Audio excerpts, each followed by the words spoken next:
안녕하세요. 존청입니다. 미국 경제 시사뉴스 업데이트 소식 전해드립니다. 오늘은 굵직굵직한 소식들이 있네요. 먼저 향후 10년간 3.6조 달러의 추가 세수 확보를 목표로 한 바이든표 부자 증세 시동이 걸리기 시작했다는 그런 소식입니다. 바이든 대통령이 추진하는 총 4조 달러 이상의 인프라 투자와 교육, 복지, 지출에 필요한 재원을 마련하기 위해서인데요. 핵심 타겟은 대기업과 고소득층입니다. 한편 이에 대해서는 공화당이 반대하는 데다가 또 민주당 일각에서도 이견이 나오고 있어서 원안대로 의회를 통과하기는 어려울 것이라는 전망이 나오고 있는데요. 자세한 이번 증세안의 내용 그리고 향후 전망에 대한 소식 살펴보겠습니다. 다음으로 미국 연방정부가요. 내년도 연방정부 예산안을 구성해서 제안했다라는 소식입니다. 바이든 대통령이 취임 이후에 처음으로 구성한 예산안인데요. 정부 지출이 확연히 늘어나게 된다고 합니다. 이 소식 역시 살펴보겠습니다. 마지막으로 SBA가 현재까지 대략 330만 건의 PPP 대출 탕감 신청을 처리했다라고 지난주 의회 청문회에서 밝혔다라는 소식 전해드립니다. 그럼 시작하겠습니다.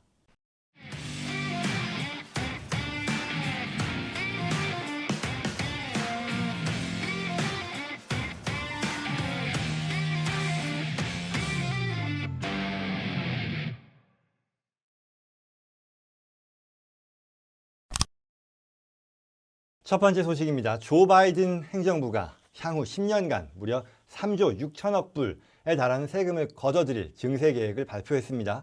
이른바 부자 증세를 통해 재원을 확보하고 또 이를 통해 대통령이 주도하고 있는 인프라스트럭처에 대한 투자 그리고 교육, 복지 재정비 사업에 투입하겠다는 그런 목표인 거죠. 미국 재무부는요, 지난주 말 이 같은 내용이 담긴 세제 개편을 발표했습니다. 이 같은 증세 방침은요, 같은 날 백악관이 발표한 6조 달러 규모의 2022년도 회계연도 예산안 내용과 함께 공개가 되었는데요. 블룸버그에 따르면 이번 계획안 공개를 통해 바이든 정부가 추진할 세수 계획을 가장 포괄적으로 전망할 수 있게 됐다라고 하네요. 이번 바이든 정부의 3.6조 달러의 증세 내용은 크게 봐서 5가지 정도로 구분할 수 있는데요. 특히 세 번째가 중요하다고 하겠습니다. 첫 번째는요, 법인세율의 인상입니다. 대략 21%의 법인세율을 28%까지 높이겠다라는 건데요. 이를 통해 한 8,550억 불 정도의 추가 세수를 확보할 것으로 예상된다고 하네요. 대기업의 최고 법인세율이 지금 현재는 21%입니다. 이건 지난 도널드 트럼프 정부에서 원래는 35%였었던 것을 21%로 내렸죠. 현재 이 법인세율 21%를 그 중간 수준인 28%로 높이겠다라는 그런 계획인 거고요. 두 번째로 개인소득세 최고세율을 인상하겠다라고 하네요. 역시 현재는 37%인데요. 이걸 39.6%로 높이겠다라는 거고요. 또한 자본이득세율, 말하자면 이게 캐피털 게인 텍스라고 하는데 이를 통해 증세를 하겠다라는 그런 계획입니다. 이를 통해서는 대략 6,910억 달러 정도의 추가 세수를 확보할 것으로 예상된다고 하네요. 소득세율 최고 수준의 어떤 인상이라는 것은 연간 부부 공동 신고자의 경우 합산 소득이 50만 9,300불 이상일 경우에 적용이 되겠고요. 개인 싱글일 경우에는 45만 2,700불 이상일 경우에 적용이 되는, 말하자면 고소득층을 대상으로 적용되는 세금 인상이라고 볼 수 있겠죠. 바이든 대통령은 대선 그 당시에 개인 소득 기준으로 연소득 40만 불 이상을 대상으로 최고소득세율을 올리겠다라고 공약을 했었는데 재무부의 이번 발표는 이보다 대상을 더 줄인 거죠. 왜냐하면 더 높은 소득의 사람들에게 해당이 되는 게 됐으니까요. 또한 이와 관련해서 자본이득세라는 것, 캐피털 게인 텍스는 아시다시피 부동산, 주식, 채권 등의 매각 차익에 붙는 세금인데 현재는요, 1년 이상 장기 보유하는 롱텀 캐피털 게인의 경우는 투자 수익의 최대 20%의 연방세율이 적용이 되죠. 하지만 이번 이 개정안에 따르면 바이든 행정부는 100만 불 이상 투자 수익을 얻는 사람들에 대해서 이 세율을 39.6%로 거의 2배가량 올릴 계획이라고 하네요. 또한 이와 관련해 주지할 만한 내용으로는 현재 이 캐피털 게인 텍스의 인상은 법이 이대로 통과가 될 경우에는 지난 4월 달부터 발생한 그런 캐피털 게인에 적용을 할 것이다. 말하자면 레트로액티브하게 소급해서 적용한다는 그런 뜻이겠죠. 세 번째로 글로벌 최저 법인 세율을 도입한다라는 그런 플랜도 다시 한번 밝혔는데요. 이건 지난 4월에 바이든 대통령이 여러 선진국 정상들에게 글로벌 최저 법인 세율을 적용하자라는 그런 제안을 한 바 있죠. 15%를 얘기를 하는데 이건 자국의 기업들이 세율이 낮은 지역, 다른 어떤 나라로 옮겨서 관계사를 설립해서 그 회사가 부담하는 전사적인 세부담을 낮추려는 노력이 계속 이어지고 있는 가운데 이걸 남용하는 것을 또 막고자 어떤 각국 정부가 전 세계적인 공조를 통해서 막아보자, 이와 같은 어떤 방안을 확보해 보자라는 그런 제안인데요. 그래서 이런 미니멈 텍스 세율을 높임으로써 결과적으로는 미국의 세수도 추가로 확보하겠다는 그런 노력을 보여준다고 하겠죠. 자, 그 밖에도 뭐 세무 조사를 강화하겠다. 그동안 감사 수입이 지속적으로 IRS 감사가 감소하면서 수입도 줄어들고요. 그게 또 물론 IRS의 인력이 감소되고 예산이 그간 또 한동안 축소되는 그런 상황이다 보니 이렇게 결과가 이어졌는데, 이걸 바꿔서 국세청의 어떤 그 예산 인력도 훨씬 더 충원을 해서 세무조사, 특히 대기업 고소득층에 대한 세무조사를 강화해서 증세를 꾀하겠다라는 그런 계획을 밝혔습니다. 뭐 이 밖에도 세법상 루폴이죠. 빈틈을 활용해서 기업들이 진행하는 어떤 탈세 시도를 확인하고요. 이를 과세함으로써 대략 한 3,900억 불 정도의 추가 세수를 확보할 계획이다라고 했네요. 이와 같은 대대적인 증세 방안은 1993년이었죠. 빌 클린턴 행정부의 증세 이후에 거의 28년 만에 아주 대폭 개시 추진되는 것으로서 바이든 대통령이 현재 지금 추진하고 있는 2조 3천억 불 규모의 인프라스트럭처에 대한 투자, 아메리칸 잡스 플랜이라고 하죠. 그리고 향후 10년 동안 1조 8천억 불 규모의 교육과 복지 지출을 가능하게 하는 아메리칸 패밀리스 플랜을 뒷받침하기 위한 어떤 재원 마련을 위한 조치라고 하네요.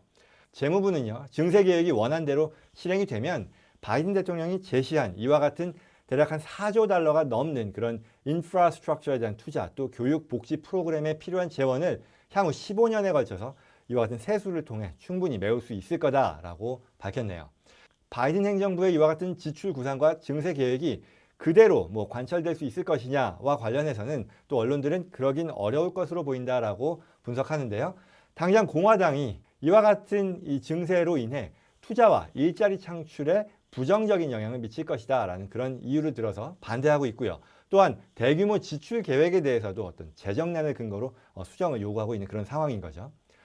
공화당만이 아니라 민주당의 소위 중도파 의원들, 조 맨친 상원 의원과 같은 이런 중도파 의원들도 앞서 말씀드렸던 법인세율의 인상에 있어서도 말하자면 급격한 수준의 인상보다는 대략 28% 대신에 25% 정도로 하는 게 좋겠다라는 그런 다른 목소리를 내고 있다라는 것도 변수로 보인다라는 그런 분석이네요. 현재 민주당은 상원에서 공화당과 같이 이제 50석을 양분하고 있죠. 말하자면 한 명이라도 이탈표가 있을 경우에 법안 통과가 되지 않는 거다 보니까 민주당이 의회 논의 과정에서 증세의 폭, 그다음에 지출 규모를 조정할 것이다라는 그런 관측 같이 나오고 있다라고 합니다. 어쨌거나 이번에 처음 나온 바이든 정부의 공식적인 증세안을 통해 앞으로의 방향성을 예상할 수 있다는 점에서 의미가 있다고 하겠습니다. 다음 소식입니다. 조 바이든 대통령이 취임 후 첫 연방 예산인 2022년도 회계연도의 예산안으로 대략 6조 달러 정도를 책정해서요. 인프라스트럭처, 헬스케어, 교육에 집중 투자하겠다라고 밝혔습니다. 사회보장, 메디케어 등 필수적으로 반드시 할당해야 되는 그런 예산을 제외한 이 대통령 행정부 재량으로 지출할 수 있는 그런 예산은 대략 1조 5,200억 불 정도로 전년보다 8.6%가 늘어났다고 하고요. 그 중에 국방비는 1.7%가 올라간 이 7,530억 불 정도, 그리고 비국방 국내 정책과 관련된 예산이 7,694억 불로 16% 대폭 인상한 것으로 나타났다고 하네요. 바이든 정부의 첫 번째 예산인 2022년 회계연도 연방 예산안의 총 규모는 6조 달러로 2차 세계대전 이후 최대 규모로 편성된 것이라고 하네요. 뭐 이렇게 정부 지출을 늘리는 이유는요, 뭐 모두가 예상할 수 있다시피 코로나 사태를 이제 수습하는 그런 특수한 상황을 반영한 것이라고 하는데요. 해당 사업들을 집행할 부처들의 예산을 대폭 증액했다라고 하네요. 바이든 대통령은 소위 이 낙수 경제, 고소득층에 대한 지원을 통해 그 효과가 전 사회적으로 퍼질 것이다라고 하는 그런 낙수 경제는 전혀 작동하지 않았고, 따라서 우리 경제를 키우는 가장 좋은 방법은 위로부터가 아니라 아래와 중간으로부터라는 사실을 반영하는 예산안이다라고 하면서 자신의 첫 연방 예산안에서는 이와 같은 목표에 충실하기 위해 인프라, 또 헬스케어, 교육에 직접 집중적으로 투자하겠다라고 밝혔습니다. 물론 이에 대한 재원 마련은 앞서 기사에서 언급한 세수 인상으로 상당 부분을 충족할 수 있을 거다라고 밝혔고요. 연방정부 예산 편성과 관련해서 앞으로의 절차는요. 현재 의회는 상원이 지난 주말 휴회에 들어가는 등 한동안 상하원 휴회 기간을 갖게 됩니다. 이후 의회에서 협상이 진행이 되고요. 정부가 제안한 예산안을 기반으로 해서 뺄 것 빼고 더하는 것을 더하는 그런 작업이 벌어질 텐데, 그래서 최종적으로는 10월부터 시작되는 2020년도 회계연도에 반영되도록 할 것입니다. 다음 소식입니다.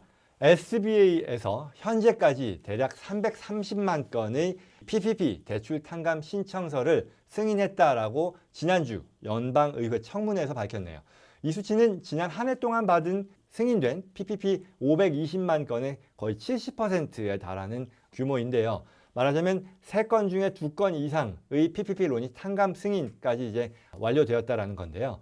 그러나 100만 불이 넘는 PPP 대출금, 대략 금액으로는 692억 달러 정도에 해당이 된다고 하는데, 아직 탕감 승인 절차가 진행 중이고요. 100만 달러 이하 대출의 경우는 여전히 또한 123억 달러 정도에 대한 심사를 진행하고 있다고 하네요.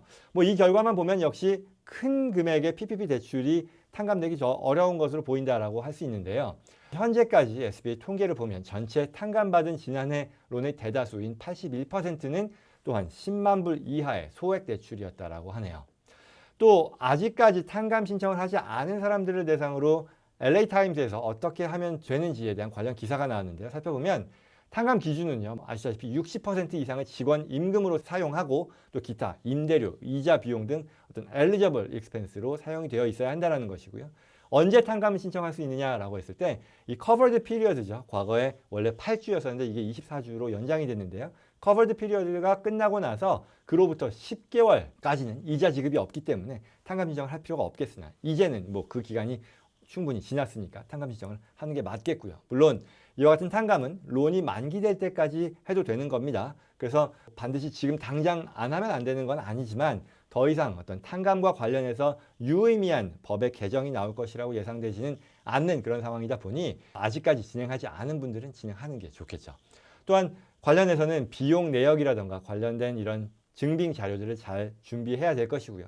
대출을 진행했던 그 은행에 탕감 신청서를 제출하고 또 이에 관련해서 필요한 질문이라든가 하는 것들 역시 그 해당 금융기관에게 진행해라라고 얘기하고 있네요. 적절한 규정을 잘 지켰을 경우라면 탕감될 가능성이 높으나 만약 거절된다고 하면 이에 따른 또 구제 방안도 있다고 신문은 소개하고 있습니다. PPP 탕감 거부는요, SBA뿐만 아니라 해당 렌더가 할 수도 있는데, 만약 금융기관이 거부했을 경우에는 렌더 측, 이 금융기관의 결정이 부당하다라는 것을 검토해달라는 그런 어필을 SBA에 할 수 있고요. 만약 SBA의 거부라고 하면 이와 같은 이 스몰 비즈니스 업체들은 SBA의 결정 30일 이내에 어떤 독립기구인 SBA 항소부라고 하는데 Office of Hearings and Appeals라고 하는 데가 있는데 이쪽에 접수해야 된다라는 소개 기사 있습니다. 아직까지 PPP 탕감 신청 진행하지 않은 분들께서는 이제 신청하시는 게 좋겠네요.